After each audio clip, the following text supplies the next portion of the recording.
the Louisiana Association of Business and Industry. I'm Troy Wayman, the President and CEO of One Acadiana. As you know, the upcoming legislative session begins on April 12th. Each session, One Acadiana engages on policy issues important to the economic competitiveness of our region and the state's business environment. To that end, we're proud to be hosting our annual Legislative Outlook event with LABI. Thank you, as always, to LABI President and CEO Stephen Waguespack for being with us to share more on how One Acadiana and LABI are aligned to support business and industry in Acadiana and in Louisiana as a whole. We appreciate working with you to amplify our impact on so many critical issues.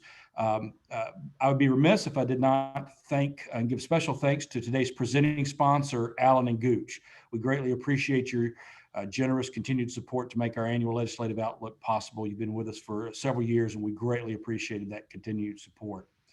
And now I'd like to welcome LABI President and CEO, Stephen Waguespack. Stephen will share an overview of key business and industry policy issues expected to come up in this year's fiscal session. If you have questions or comments for Stephen, please submit them through Zoom's Q&A feature. Click on the Q&A feature at the bottom and submit them there. We'll take questions following his presentation. And without further ado, Stephen, the floor is yours. Thank you, Troy. I appreciate it. And thank you to Andre and Keely also beforehand visiting with us to make sure we didn't goof anything up, right, to help with all of our needs. But I appreciate the invite here. And the only thing I regret is the fact that we couldn't do it in person this year. I always look forward to my visit to Acadiana to visit not just with the folks in the business community, but also use as an excuse to kind of spend the full day there and get to know folks. So I look forward to coming out there pretty soon. And hopefully next year we can do this all in person again. But with that, I do want to kind of kickstart a little bit of like what's going on from our view economically, what's coming up in the session, and what you should be aware of that legislature is going to be tackling in the next month or so. As a little reminder for those that don't know, we are the State Chamber State Manufacturing Association. We represent over 2,000 businesses across the state, over 300,000 employees. We work with local EDOs and chambers and business groups, just like One Acadiana, and all we try to do is try to make Louisiana's economy stronger, better, faster. We try to promote and defend free enterprise at all aspects, and we work with partners like One Acadiana to get that done. And so I want to again thank Troy and his team and all the members of One Acadiana because your voice is our voice, and so we appreciate y'all being part of that. So with that, let's talk a little bit. Let's get into the presentation a little bit about rebuilding our economy. So first of all, it's hard to start without taking one look back and basically say last year has really been a stinker. When you look at COVID-19, the pandemic response, what it's meant, it's obviously changed a lot of our lives in many, many ways. And there's no doubt that the question is not just how we get over this hump we're on, and we seem to be on the downward spiral, which is good. But the other piece is what are the long-term changes, ramifications, issues that we in the business community are going to have to think about in the years to come. If you think about what it did to your business, this COVID-19 pandemic response, there's obviously things that you all know very well. Many of you had your doors closed. Many of you lost your customers. Many of you have your employees that are either spread out, working part-time, or quite frankly, being paid more by enhanced unemployment than to come in. You've had to retrofit your offices, your shops. You've had to go out and buy PPE. You've had to learn how to engage in a more socially distant way. Many of you have a PPP loan. And yes, it's a great lifeboat. It's kept you afloat, but you're sitting there thinking, is this getting me to the other side? And what's waiting on the other side? Is this a bridge to a new economy that's going to have all kinds of opportunity, or is it a bridge to nowhere? And that's what many folks are asking themselves right now. And then the last piece is, what is the long-term impact of your business culture? How your employees engage, how your customers engage with you. Those are issues that are coming fast and furious to business, and folks have had to tackle while they are simply trying to stay afloat, pay their bills. Has it impacted the state as a whole? Well, we're still dealing with high unemployment. We still have a large number of unemployment claims coming in, over 60,000 currently per week. That has drained an unemployment trust fund that used to be one of the strongest in the country. Before this pandemic started, our trust fund in Louisiana was just over $1 billion. It was well funded. It had an accountable mechanism to it, and it was generally regarded around the country as a top fund with which to model from. Now it's pretty much drained, just like pretty much every other state's fund has. We've had to take about $150 million in federal loans to stabilize it. Many states around the country have had to take out a whole lot more. But having said that, we know that at some point rebuilding that fund is going to be a priority. And we're working right now with the legislature and the executive branch to make sure that as that fund is refilled, the impact on businesses trying to rebound from a tough economy is minimal. We don't want big tax increases to be waiting for folks as they hire their people back. So all that's going on. At the same time, I do think it's important to note that if you look at the bottom right, state budget cuts have been zero. All the while all of this impact has impacted the state as a whole, the economy as a whole, businesses, working families, state budget's been protected. In fact, you saw a budget introduced on Friday that has pay raises all throughout. No cuts again to state agencies. Collections seem to be okay. So while all of this angst and challenging times in the private sector has been going on, and I'm really proud of how much the business community has persevered, the state budget has not had a cut yet, and I don't think they will going forward. So the question is, once Congress stops printing money and sending it to the states, it's going to be up to our economy to take over. And so right now we have a window to get our economy cooking so that the state can have that same certainty they've had during the pandemic and in the years to come with a healthy, growing tax base. So right now, some of the pressing issues I mentioned from the pandemic, obviously that UC trust fund I mentioned, we have a good dialogue going on. We think we're going to be able to replenish that fund, hopefully using some of these federal dollars or through a gradual replenishment from the business community that is manageable. And we're having good dialogue on that with the administration and the legislature. The oil and gas side, I know Lafayette is, much more economically diverse today than they were in the 1980s, but let's make no mistake, the oil and gas industry is still enormously critical to this whole region and the state. And in the last year, when everyone stopped getting on airplanes and driving cars and moving around, obviously the demand for energy went down, the price went down, the investment went down. But while that's starting to come back up with the Biden administration coming in and putting new leasing bans on federal lands and waters, obviously extremely critical for Louisiana. We don't have a lot of federal lands, but we sure do have a lot of federal waters. And over 90% of our petroleum is produced in the Gulf of Mexico. And while the major companies can move to other parts of the globe and find oil and gas wherever they need to, it's those mom and pop service companies that are the backbone of the Louisiana economy that are left here holding the bag. And so we're desperately working with our delegation, and they're doing a good job of trying to advocate to the administration to hopefully rescind this leasing ban soon. We don't know if that's going to happen, but we'll keep pounding that rock until it does, because you're never gonna help grow the American economy if you cut off Gulf of Mexico oil and gas, and you're never going to clean the environment if you cut off American energy and instead you depend on places like Russia and Iran and China to develop those resources. You're actually doing a disservice to that important issue as well. And then lastly, the federal stimulus. I think One Acadiana has a dialogue next week where they're going to be talking about some of these issues, and that's very timely because the stimulus bill, the latest version at least, has passed the House, going to the Senate. Right now it's a $1.9 trillion grab bag. I think there's some issues that are important in there, the PPP program, making sure that's funded, et cetera. But there is a lot of other things funded in there that, quite frankly, not critical for the pandemic, and we're concerned are going to add to a deficit that's going to bring bills that will be paid at some point soon. And so we're hoping that that bill's tightened, and our delegation is working on the same thing.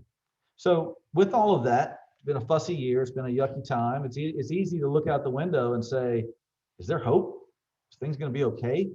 Or should we just pack up and move and get the heck out of here? Well, it's tempting to see cloudy outside of our quarantine windows. But we disagree here at LABI. We think there's a lot of reason for optimism. I'm going to tell you why. Last year, when we came to One Acadiana, we talked about this term, this new legislature that was elected, filled with business-minded people. We think it provides a tremendous opportunity we've never seen in the Capitol. Traditionally in the Capitol, it's been filled with people who've been in there forever. It's political animals who, once they got there, they stayed for decades and decades. But this term, we finally have a business-minded, new, upstart, reform-minded legislature. And so last year we said, look, our advice to them is to view the 4 years of this term as a 4-quarter game. And last year we asked them to spend the first quarter, that first year, on legal reform and on trying to improve our legal climate, to reduce auto insurance rates, and also help recover during the COVID-19 impact and provide legal liability. And they did just that. Those legal reforms were monumental, nationally recognized, and they're going to pay dividends. One challenge we've had is the Louisiana Supreme Court, in responding to COVID-19, has basically used an executive order of their own to wall off trials, jury trials, since the pandemic began. And so we've got a backlog of criminal trials and jury trials because of that. Once they rescind that order and trials continue and commence, we think that impact of the jury trial will absolutely bring back competition and help lower rates. So we're waiting for the court to fully implement that law that was passed last year. And we remain very optimistic. In fact, we have a number of businesses who are reporting that they're already getting calls from insurers asking for info data because they're taking a second look at Louisiana. And we even think that in the near future, you'll see new insurers coming to the state to provide product.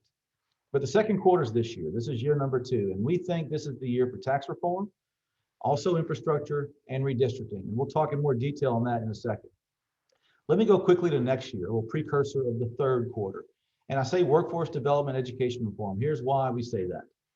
Because we know in the last year, while kids, some have been home, some have been virtual, some have had a mix, we know there's learning loss in the last year for our K-12 schools especially.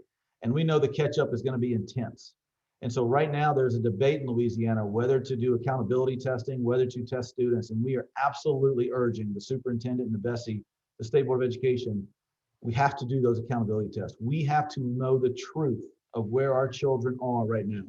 Doesn't mean we have to put labels on schools and do all that. We can accommodate that, but we have to know the truth because we think next year the data is going to show that Louisiana must undertake an Apollo type mission to help remediate those kids and get them back on track so we don't have a lost generation down the line that's going to be problematic for those kids, those families, and our state as a whole. So let's get back to the second quarter. Tax reform this year, infrastructure and redistricting. Why is tax reform a second quarter play? Well, it's a couple of reasons. First of all, the economy being where it is, there's no doubt tax relief, tax reform can stimulate investment. We also know that neighboring states, Mississippi and Texas, right now, they're trying to find ways to improve their tax code. And so our competitors are getting to work, so we have to also.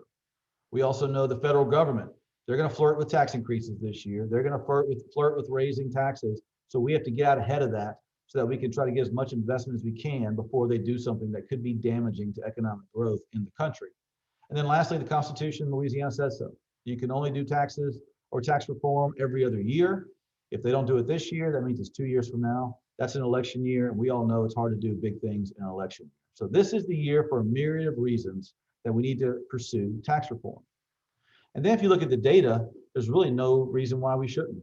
Compared to the rest of the country, we are 42nd in the country. And these are like golf scores. You want a low score, not a high score. And so we're, bottom 10 in the country as far as how our tax code compares to the rest of the country. And so if you're a big company, if you're one of these companies leaving California and New York looking for the South because you want better weather, better tax climates, better workforces, et cetera, right now you're moving to Texas and Nashville and places like that. You're not coming to Louisiana in part because our tax code ranks so poorly. So let's talk a little bit about why that is. And in our mind, there's 3 major buckets, 3 major categories as to why we rank so low on these national rankings. The first is how we collect sales taxes. In Louisiana, we do not have a centralized sales tax collector. We have a decentralized sales tax collector. All 64 parishes do it differently. They have different audit teams, different assessment structures, different payment methods. If you are a small business, it could bury you in red tape and cost. That's got to change. The second bucket is our income tax rates, both on the corporate and the personal side. Look, at the end of the day, when you as a taxpayer, as a business or a family pay your income taxes in Louisiana, it's fairly competitive to many states around the country. But on paper, it looks expensive because in Louisiana, we have high rates and then we have a litany of credits and exemptions that you can use to whittle down that number. And so we don't get the credit for a low rate, but instead the dollars end up being lowered. And so there is a desire to lower those rates using some of those exemptions we'll talk about in a second. And then the last piece, we have a couple of harmful scarlet letter taxes that just stand out like a sore thumb for these ranking agencies. The franchise tax and the inventory tax are 2 of them, and they're just ugly taxes that other states have gotten away from. It's time for us to do the same thing. So let's talk about some of those issues in more detail and how they may come up in the session. Before we do that, let's compare ourselves to our competitor states. First, let's look to the West. Let's look to Big Brother. We all know Texas. No income tax, no franchise tax. They have a centralized sales tax collection. They got size, they got scale. They basically beat us on pretty much anything we look at. Yes, they have higher property taxes, but those taxes stay local. And those counties have the resources to invest in local schools and local roads and local economic development. That's why taxpayers there have a more direct impact on the future destiny of their local county. Here in Louisiana, we have higher rates, we have a more complicated structure, and we send all our money to the state capital in Baton Rouge, and we hope and pray that it trickles back down in good roads and schools, but some years it does, some years it doesn't. So Texas beats us on a lot of those fronts on how they're structured. But a lot of times I'll hear from folks and say, oh, but that's not a fair comparison. Texas is big, they've got scale. It's not fair to compare us to them. Well, what about little brother? Little brother to our east, the butt of the jokes, where over the years we've always said, hey, may be bad here, but it's sure as hell better than Mississippi. Mississippi's beating us on some things. They've got a lower individual income top tax rate, lower corporate tax rate. Their franchise tax is being phased out. They got a lower severance tax on oil. They also have a centralized sales tax collection system. Mississippi's beating us on a lot of fronts. And right now they're debating tax reform, and the amendments are flying fast and furious over there. So one day it looks like it's a good plan for them. Other days it looks like it's a good plan for us. But right now they are debating how to lower their income taxes even more right now. And those debates are going on. So whether you look to the east or the west, whether you compare yourself to big brother or little brother, we got work to do to get this done to fix our tax code. So it impacts you for a number of reasons. It adds cost out of your pocket. It makes it the complicated nature of it puts a burden, especially if you are small to mid-sized businesses. The varying different audits and assessments and different ways parishes handle this can be very accusing and definitely hurt those Main Street businesses right now in Louisiana. So there's a number of reasons, whether it's national rankings, whether it's more close to home to Texas and Mississippi, or whether it's how it impacts you as a business, why now is the time for tax reform. So these are the issues. These are the issues that we can easily fix, or if we work together to get it done. Now, these issues have been the clouds around the Capitol for decades in Louisiana. These aren't secrets. We've known these are our problems forever. The challenge is over the years, there's never really been a desire to confront these things. And the reason why is once every couple of years, the business community would march to the Capitol and say, will y'all please address one of these or please address one of those?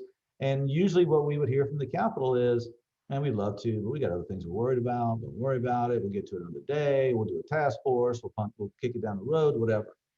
What's different this year is this new business-minded legislature I talked about, the one that last year tackled legal reform in a big and bold way. They're coming to us this year and they say, we're ready. We're ready to tackle these issues we've long talked about.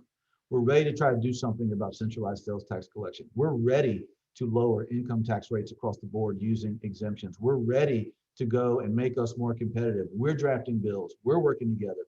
The legislature is telling us that. We've never seen that in the Capitol before, which is why we're more optimistic than we've ever been that something can happen this year. Let's go in a couple of these buckets pretty quickly. Let's start with centralized sales tax collection. In our opinion, this is the holy grail of this session. This is the creme de la creme. If there's one thing you could choose, this would be it. Let me tell you why. Because there's nothing else we can do that would better help small business and mid-sized business, especially those retail Main Street businesses that are trying so hard to survive. Nothing more you could do to this. That's the first reason. The second reason, if you pass this, it doesn't cost the state one dime, doesn't cost local government one dime. So it's really a no cost issue to fix. This is a no-brainer, guys. There's only 3 states left that do it the way we do it. Us, Colorado, and Hawaii. Hawaii doesn't count because having a localized collector for an island is not a big deal. It's really us in Colorado. And Colorado's been trying to fix this as well, and at some point they're going to do it. This has to happen this year. And some pockets of the state, local government is all in. They're working to try to figure this out. In other pockets, they're not. I got to give kudos to the Lafayette area. What we hear mostly from local officials there is they get this, they understand why it's a no-brainer, they want it to happen, they're working in good faith. And I want to commend the local leaders in that area for having that position. But at the end of the day, this is the top priority for the business community, and this should be the top priority for every working family in Louisiana. This needs to happen this year. If you move to a centralized collector, all it does is lower costs, lower red tape for businesses, and every local government and state government is going to get all the dollars they need and deserve. And there's precedence for centralized sales tax working. Years ago, when people used to buy Christmas gifts through the Sears catalog, Local government went to the state, said, we're not getting our taxes. We want you all to collect a flat percentage and give it to us every year. They did that. The money flowed perfectly. It wasn't a problem. It worked for the Sears catalog. Then a couple of years ago, when the Supreme Court said to the Wayfair position, you have an unconstitutional system. You all have to allow for a better way. The state put together a commission that collects sales taxes on online sales taxes just for out-of-state retailers and distributes that money to locals. But the brick and mortar, the homeschooled, excuse me, the homegrown Louisiana businesses here that are brick and mortar, they were left out of that deal. They're the only one who didn't get the same accommodation that are giving to large out-of-state online retailers. It's not fair. It's not right. It's not sustainable. This has to happen this year. And if we do, we know we'll be online with Mississippi and Texas. We know we'll move up those rankings pretty aggressively. Income tax, whether you're talking personal or corporate, or excuse me, individual or corporate, it impacts business either way. We know in Louisiana, since we have a service-based economy, many of our businesses are actually pass-through organizations or S corps. So they pay a lot of their business taxes through the individual tax code. So if you're lowering individual income or corporate income, either way, you're helping business in Louisiana. And the best way I think that's being talked about right now to do it is to use something called the FIT, the Federal Income Tax Deduction. Every year in Louisiana taxpayers can deduct their federal taxes from their state taxes. In the last tax exemption budget, that number was about $870 million. That means in that year, Louisiana taxpayers paid $870 million in federal taxes, and they were able to deduct that from their state taxes. If you remove that exemption and you use that $870 million instead to just lower rates, you might be able to reduce that Louisiana individual tax rate from 6%, maybe to 4%. That corporate rate, maybe from 8%, maybe to 6 or 5%.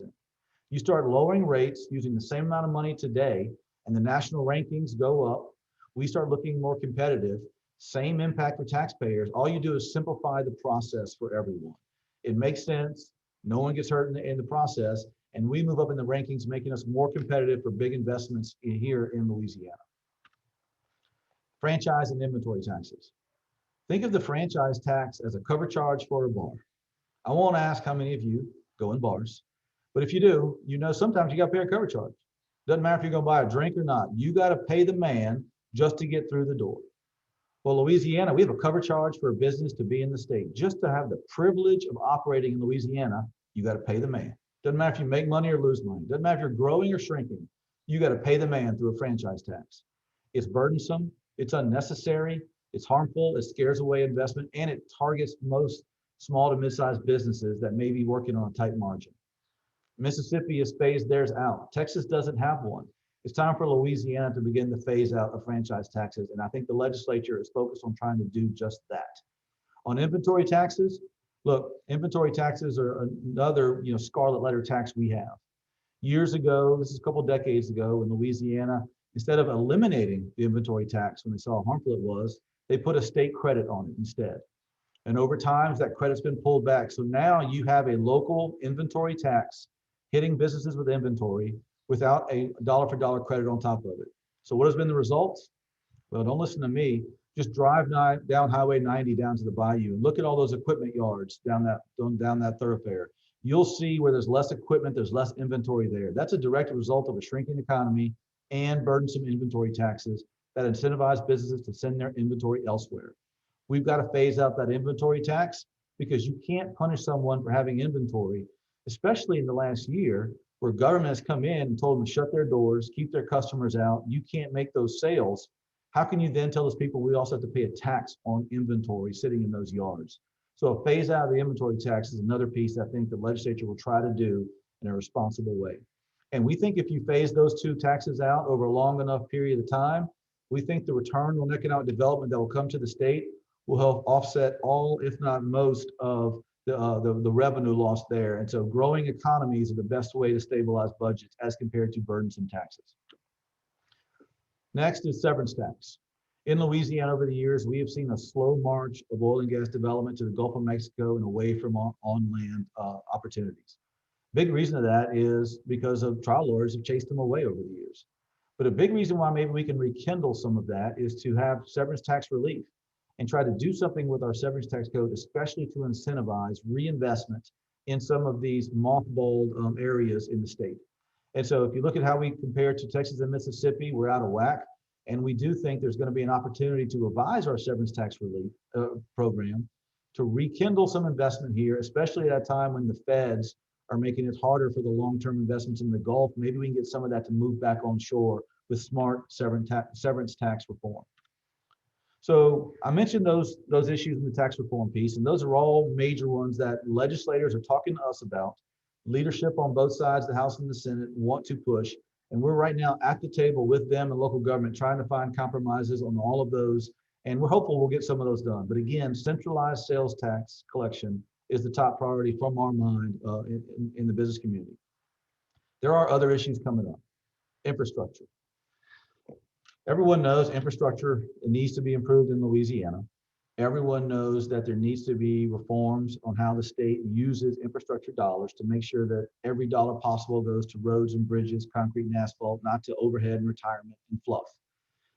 Everyone knows that it's not just reforms, it's also there's going to be investment, and there's also going to be a need to prioritize that on the projects that are necessary.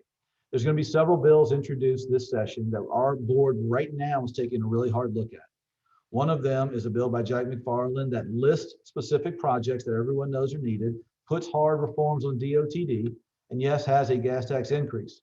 Our board's going to review that at our next board meeting. It will be an interesting debate. We have passionate speakers on both sides, but I think everyone knows reforms and investment are needed.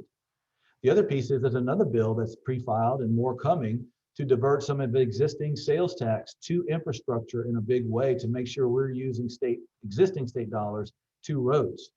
There's also going to be ideas of looking at some of the sports wagering dollars that may come in, diverting that to infrastructure. There's also ideas to look at some of these exemptions and credits that aren't necessary, diverting some of those dollars to infrastructure. I think you're going to see the most robust discussion on how to invest in infrastructure this session, and I think that's a long time coming. But the reforms for DOTD must be in place with any funding stream, and specifying projects we all know are needed needs to be in that bill. In my opinion, in Baton Rouge here where I live, you know we need a bridge there. You know Lake Charles needs a bridge. In Acadiana, I think improvements to 49 South need to be put down all the way to the bayou. There may be others you all see as priority. Those projects are going to be discussed this session. Next is redistricting. Every 10 years, America counts its people. Every 10 years, they turn that into a census they share with the states. And every 10 years, a legislature gets that census and has to redraw lines for their legislators, the members of Congress, the judiciary, and BESI, the State Board of Education, and the Public Service Commission. That's probably going to happen this fall. We expect the census numbers to land in Baton Rouge sometime between July and September. And so when they get that, the legislature is going to get together either in the fall or maybe even early spring to redraw those lines. How your lines are drawn are definitely up in the grab, just like every other part in the state. Last time we did this 10 years ago, there was still a lot of Katrina and Rita population movement in the state. A lot of that has settled down back to where it was before. So we do expect lines to move. So it's important for you to get involved, pay attention to the maps, make your voice heard, and you try to think about what you think is best for Acadiana's future. And the last bucket is judicial modernization. Over the years, we've pushed legal reform, and one thing we heard back from the judiciary is, you don't understand how we work. You don't understand how we're funded. We're different. And so we've done a lot of research on that. And what we found was they are different. Many judicial districts don't even have a website, don't have a way for people to engage them electronically. They all have different online e-file systems that don't speak to each other. Many judicial issues aren't adhering to the same ethics code that the legislative and executive branch are. There are a lot of differences, and some of them need to be changed. And so we've got some research coming out, and we've been working with members of the judiciary. I think some of these reforms coming up are not just going to be an accountability provision, but also some of the technological investments that the judiciary themselves will welcome and want to have come in to make it more transparent, responsive organization. And so we think that will happen this year. So with all that being said, I think when you look out your quarantine window, you should see clear skies and a beautiful horizon. I think there's a business-minded legislature that showed last year they're willing to tackle big issues in a collaborative way, and I think they're hungry for more this year with tax reform. I think with yesterday's phase 3 reopening, and hopefully we get to phase 4 pretty soon, Louisiana's economy is coming back open.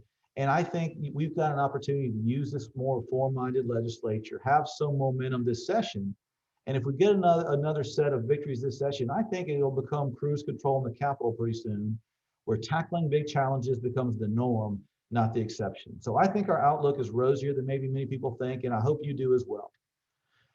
But for that to really happen, I want to encourage everyone to get involved.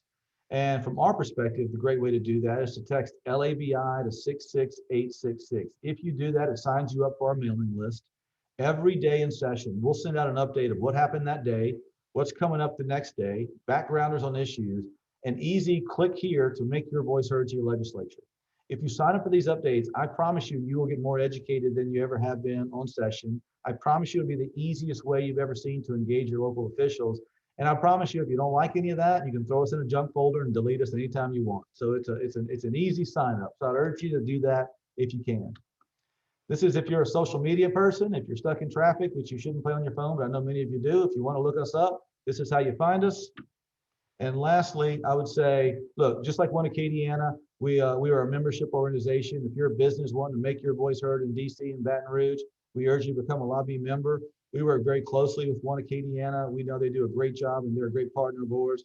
Joining groups on a business perspective locally and at a state level has never been more important. You know, free enterprise is under attack in America these days and in Louisiana. It's never been more important to join local and state business groups, make your voice heard.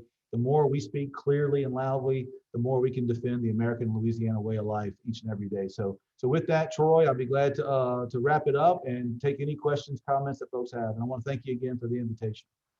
Great. Stephen, thank you very much. As always, we appreciate your insights and appreciate your willingness to work with us. You know, I think we'd all agree with you that last year was indeed a stinker, as you put it. And I think that with the governor's announcement of us entering into phase 3, I think we're all excited to actually finally be able to pay that cover charge and go into a bar. Hey, I'll buy you the first drink, Troy. How about that? Perfect. Hey, before we go into the Q&A from the audience, I have a few questions I want to ask, but for our audience members with questions, please continue to submit those through the Q&A feature at the bottom of the Zoom panel there. On the tax reform issues, could you talk more about where you see the opposition might be coming from and how the politics might play out on that? For measures that require a constitutional amendment, is it going to be a bit more difficult for getting it through the legislature, or is it more difficult getting it through the ballot box? Great question. And I would say the biggest obstacle to anything we want to do, quite frankly, is just the fear of the unknown. In Louisiana, a lot of times the biggest opposition is just, look, we've never done it that way. Change is scary. That's kind of what we're talking about here. But let's talk primarily on centralized sales tax collection. For that to happen, an amendment has to go into the Constitution. Last year, an amendment was introduced by the Speaker of the House, Clay Scheck-Snyder, and all it said was, the state of Louisiana shall develop a centralized sales tax collection system. At that point, local government went to him and said, listen, that's moving too fast. Let's develop a task force. Let's get together in the off season, work together, and let's come back next year once that task force is done. The Speaker said, I'm glad to do that. And so he shelved his amendment last year, created a task force. Business community, local government, the state, everyone was at the task force. We had exhaustive hearings. I was on that task force. At the end of that, there was a motion passed unanimously by the task force. It was a motion drafted by the representatives of local government. And it basically said that we can move to a centralized system. Their concern more is how the centralized body that collects is made up, which is completely valid and I think workable. But the motion was to go to a centralized collection system. So there is a motion from that task force. And so as we go this session, I think there's a lot of momentum for that reason and the others I mentioned, before. Having said that, you're going to have some members of local government who are still scared of a new system, and they're going to want to kind of be at the table the whole time. They need to be at the table the whole time. I think a compromise can be had there. Once it's passed, it will go to the ballot, and then the case has to be made to members of the public why it makes sense, why it lowers costs. To me, the obvious no-brainer sales pitch is this. Right now in Louisiana, if you are an online retailer like Amazon, and you are located out of state, we make it very easy for you to do business here. We have a centralized body that collects that tax and distributes to local government. No one gets hurt. Money flows directly. It's easy peasy. We give you a shortcut to do business in Louisiana. But if you're a brick and mortar retailer, if you're a Main Street retailer, If you're one of these Louisiana people that have fought hard throughout the year to keep your doors open and you're trying to make those same sales online, Louisiana makes you do it the hard way. You have to go through a decentralized system. You have to be subject to all these different audits. You have different assessments. You have different payment methods. Some people charge you proactively. Some people wait for you to file. It's not fair. It's discriminatory to brick and mortars inside the state. And there's no justifiable reason to not do it. And so the biggest obstacle, Troy, is the fear of the unknown. But there's too much merit and too much reality around us where I think at some point that's going to fall. Hopefully it's this session. Yeah, one of the complaints that we hear all the time about the centralized sales tax collection is the fact that the accounting costs associated for your average small business is ridiculous compared to their if they may be doing business in other states. So I agree with you completely. Could you talk a little bit more about infrastructure funding? As you know, as we all know, we're sitting in a state that has a $15 billion backlog of maintenance, infrastructure maintenance. That's half the state's budget. I think we all recognize that, yes, there may be waste within government and there may be cuts that can be made, but you're not going to cut your way to a $15 billion cover. The other states around us have had an increase in their gas tax, even ones with very conservative leadership. Alabama, for example, Governor Kay Ivey pushed a gas tax through there. Talk to us a little bit about that infrastructure funding, what that could potentially look like, and to follow on that, is there potential for a local option on gas tax?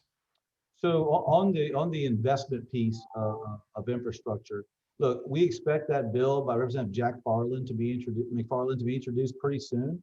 Once it's introduced, I can tell you from a LABI perspective, we have a process. When a bill is introduced, we assign it to an issue council. Our tax issue council will review it. They make that recommendation to the board. I think within the next month, I can tell you more clearly where our board stands on that bill. But I can tell you right now, I think our board understands that infrastructure must be a priority. We've got major projects and major restoration projects that need to be addressed. DOT reforms must be part of a bill, and there's going to need investment. You have to have investment. And so whether it's a gas tax or whether it's using some other dollars that are there, I think there is a thirst for finding new investment for infrastructure. I think the way his gas tax is going to be introduced, he hadn't introduced it yet, it would start off with, I think, 10 cents and then move up over time to there to try to raise a couple hundred to $500 million. Now, the other piece is I mentioned the FIT. That's $847 million. The legislature might choose to use some of that to go to roads. We also know sports wagering is probably going to have a bill this year where you could have up to a couple $100 million there that are brought in. Those are new dollars unaccounted for.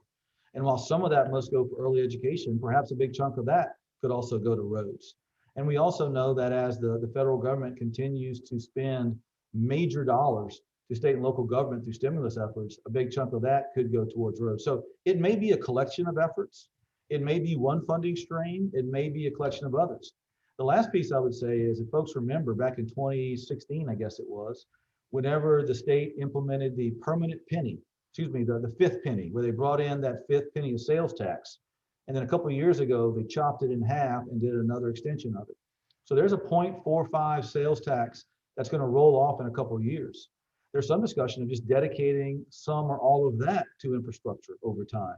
And if you did that, you could end up, allocating the same amount of dollars to infrastructure that the McFarland bill is expected to do, and at the same time, not impose any new tax burden on there. So whether it's new taxes, whether it's using exemption, whether it's reallocating existing taxes, whether it's allocating future dollars coming in from something like sports wagering, there are a lot of options for the legislature to gauge. And our board's going to try to wrap our heads around all of them. Everyone hates taxes. Everyone hates new revenue. I am no different, man. I detest the thought of that.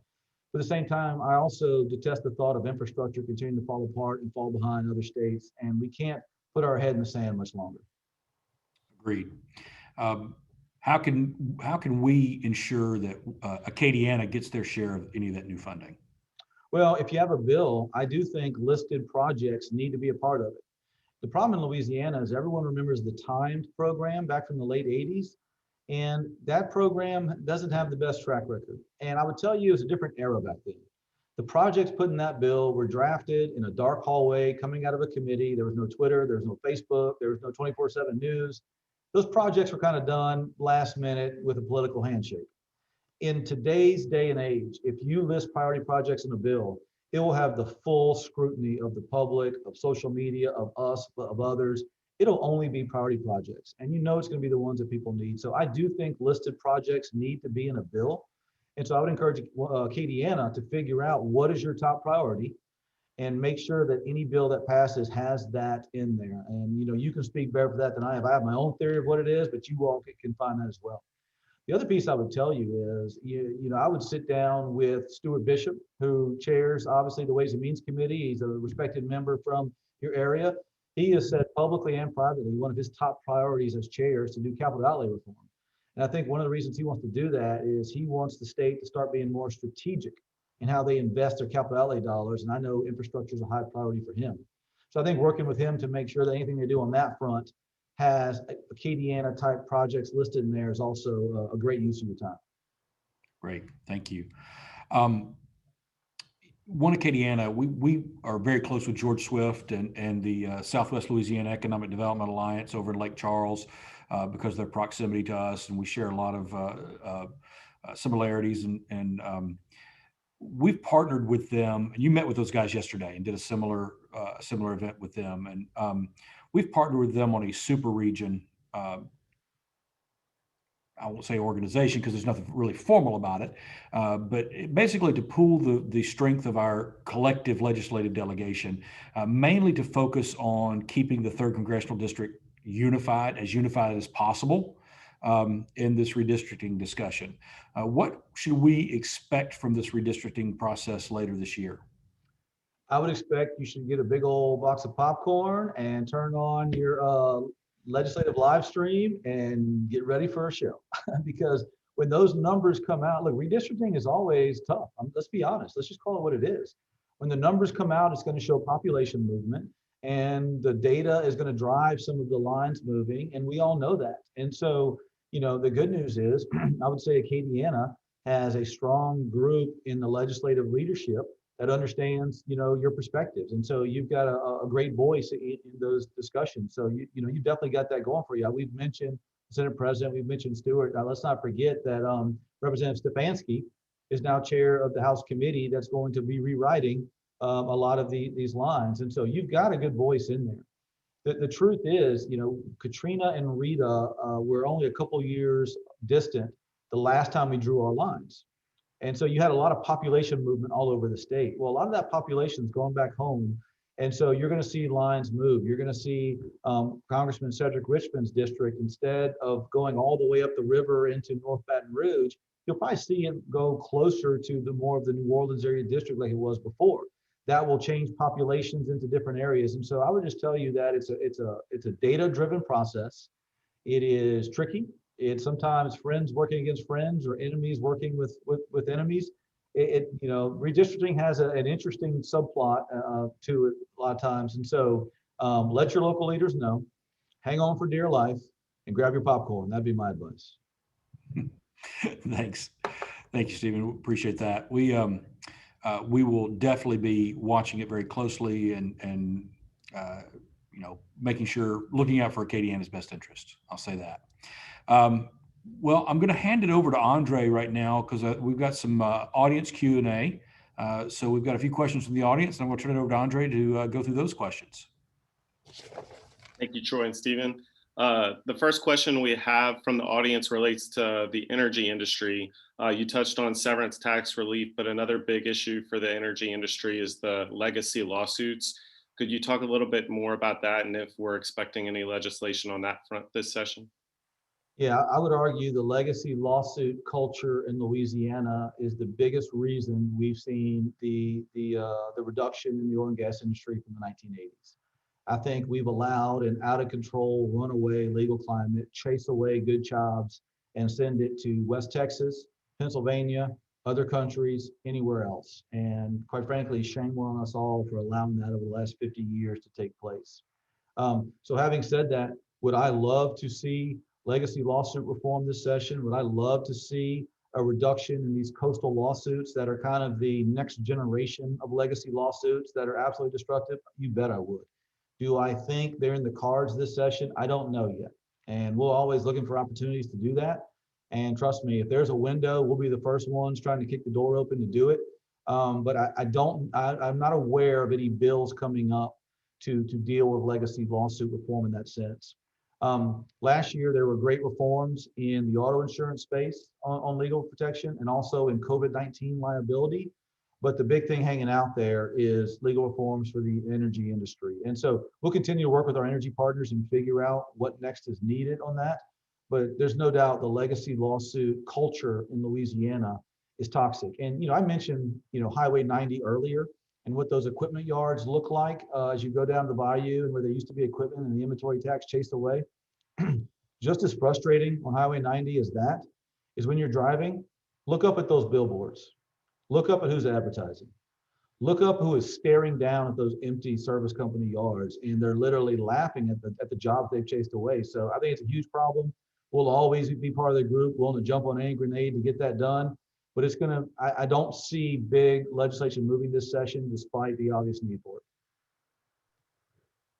it. The next question is on economic development incentives, and I'm going to read the question so I do it justice and the comments justice. Senator Allen has mentioned needing to put sunsets on tax incentives. CGI in our region just hit 600 new jobs in Lafayette, heading toward 800 by 2023. Digital media and quality jobs were a significant part of CGI's consideration in locating their delivery center in Lafayette. Are these two tax credits on the radar for review, or does the legislature realize these bring jobs to the state? Yeah, I would tell you that if I were you, I would assume every single tax credit is on the radar. And so if there's one that you think is most impactful to your region, to your business, obviously that's talking about the digital media credit. That has been a game changer, not just for CGI, but also some of the investment in New Orleans and just investment all across the state. And you go to Shreveport, you can tell a story about digital media there. That's been a very helpful, useful credit. But a lot of times in the economic development space, or the software space, or the entertainment space, people just assume everyone understands how important those credits are. No, a case has to be made. A face has to be put on a line item spreadsheet. And so for that credit to get the respect I think it deserves, you have to make your voice heard. And quite frankly, and when I mentioned earlier that joining One Acadiana and joining LABI and signing up for updates, people sometimes roll their eyes thinking that's just a membership hunt. No, we can't go protect the things you want protected if you don't get involved and make your voice heard. Because at the end of the day, we're trying to protect 1,000 things in the Capitol.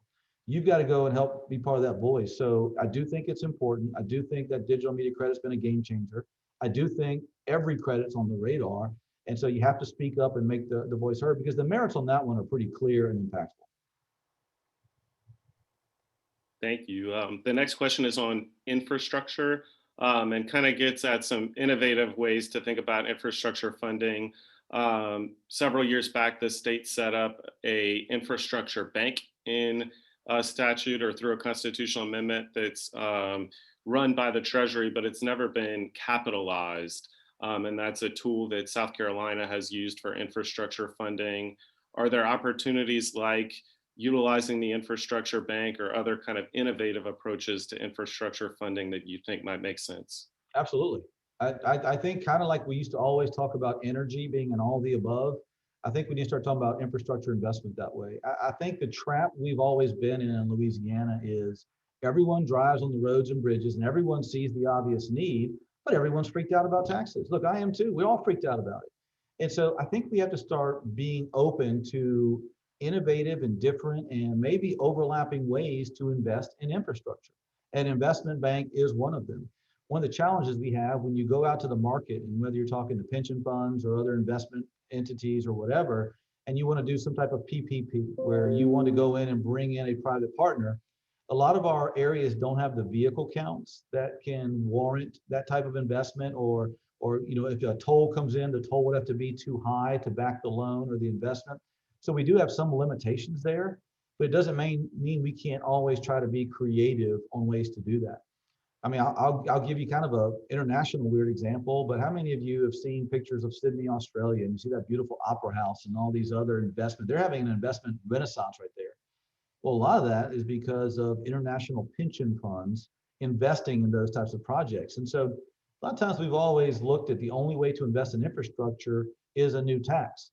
Look, I do think a tax debate's coming, but also it doesn't mean that we have to wall off other creative opportunities. But I think the days of saying that we don't want to try something are coming to a near. At some point soon, we have to try something to invest in infrastructure. And either we're going to repivot on existing revenues, either we're going to find savings in government, either we're going to look at new revenues, or whether we're going to go find third-party partners, whatever it is, or a combination of all. We got to get serious about it because our infrastructure literally is falling so far behind pretty soon that we're not going to be able to catch up without an unaffordable plan. The last piece I would say there is whether President Trump was reelected or now that Biden's reelected, both of them had infrastructure investment as a top priority for them for this term. And so we knew that was coming. And so I expect this term some version of an infrastructure bill to be passed in DC. And we're going to have to make sure that we have the match dollars available to draw all the investment that we want here in Louisiana. I don't know what that number is, but I know it's probably going to stretch the bounds of what we can do match wise today. So those are real world issues. I hate the fact that they're there. I wish they weren't, but they are. And I think the debate of the reality is about to hit infrastructure in the Capitol. And I think where our organization is going to end up is we're going to have an all of the above type approach like we've had for energy. Like we're open to a lot of different ways to do it. We're ready to skin the cat any way to do it. We're just ready to get to the work of doing it. See a couple other questions in the Q&A box, but I'll do a last call as well. If you have any burning questions for Stephen, please put them in the, submit them through Zoom's Q&A feature. Picking up on kind of creative funding sources, you mentioned sports betting revenue could be a source of funding for infrastructure, but I know there's going to be a big fight over that source of funding as the legislature writes the rules on sports betting. Another group of advocates that's really pushing for that funding is the Ready Louisiana Coalition, which One Acadiana is a part of, that supports funding for early care and education. Could you talk about the importance of early care and education and kind of where you might see more funding for that coming from? Yeah, it's critical. It's one of the most important things we can do. We're part of the coalition as well. If you go back to the multi-decade bipartisan education reform movement in Louisiana, it's awesome. It started back in the days of Mike Foster. It went through Kathleen Blanco, through Jindal, and even under current Governor Edwards. While he may not be as supportive of many of the education reforms, he also hasn't gone and taken them out. And so, look, over the years, there's been a huge bipartisan march, and we've got some great laws in the books. The big outlier is early education. We've got to have that same approach there. And so I do think if a sports wagering revenue bill is done, a big chunk of that is going to go to early ed. But right now, I think it's 80 something $million in order to fully fund it this year. There's been some earlier drafts in previous years of sports wagering bills that can raise up to a couple $100 million, if not more. And so we don't know what the dollars are going to be coming in from that. And so I think it's our duty, anytime that much money is being talked about, we can't just have a preconceived notion. We need to go in and say, what are the best priorities? And we have to fully fund early education. But if there are additional revenues there, we also have to be looking at other opportunities, and infrastructure to me is right there at it. I'm going to try to do my best at interpreting a couple other questions in the Q&A box and time together. So we have a question about the percentage of the population that might be affected by tax reform, and also a question about competing proposals out there. Would you want to address those things? Not sure I understand the question, but I can either blabble or maybe you can try to restate. And yeah, if you were one of those individuals who asked those questions, if you could clarify maybe a little bit more about what you meant on those issues. We talked a little bit earlier on tax reform about, and this might get at the competing proposals or potential opposition that's out there. But on tax reform, not only do some of those measures need to get through the legislature, they also need to pass at the ballot box. You talked a little bit about centralized sales tax collections going to the ballot box, but also the elimination of the federal income taxes. The deduction for that will need to go to the ballot box through a constitutional amendment. Do you foresee big challenges passing something like that at the ballot box? Of course, it's always a challenge. I mean, I think most people go to the ballot like I do, and my wife does, and my family does. You walk in there, and your automatic assumption is no unless proven yes. People are tired of going and looking in the gymnasium and looking on that wall to hear the description of the amendment and getting confused and say, oh, heck with it, I'm voting no. I think a lot of people rightfully have grown to distrust that process.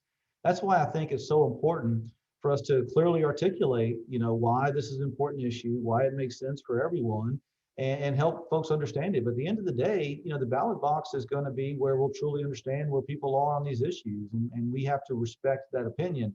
But I think you'll see an education effort on both sides, those that support and oppose these provisions. I think, to me, the message is clear.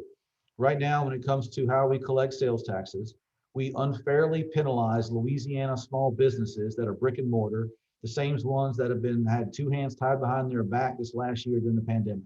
We penalize them in exchange for giving a shortcut deal to out-of-state online retailers like Amazon. I don't know how you can walk down Main Street of any community, open those doors, hear that little bell jingle when you walk in, and look that person behind the counter in the eye and say, we're going to give you a worse deal than Amazon. We're going to make it harder for you to pay your taxes than Amazon. We're going to make it more complicated, more red tape, more audits, more assessments than Amazon who's in some other state. I don't know how you can justifiably do that. And so I think when people go to the ballot box that this passes the legislative session, I think they'll see that and understand it. And it's a no-brainer. And it's really, the time has come. And if it doesn't happen in the session, I would be shocked if at some point the Supreme Court doesn't declare our current piece unconstitutional. Because quite frankly, I think it's a violation of interstate commerce to treat brick and mortar different than an online out-of-state retailer, besides just being, quite frankly, economically immoral.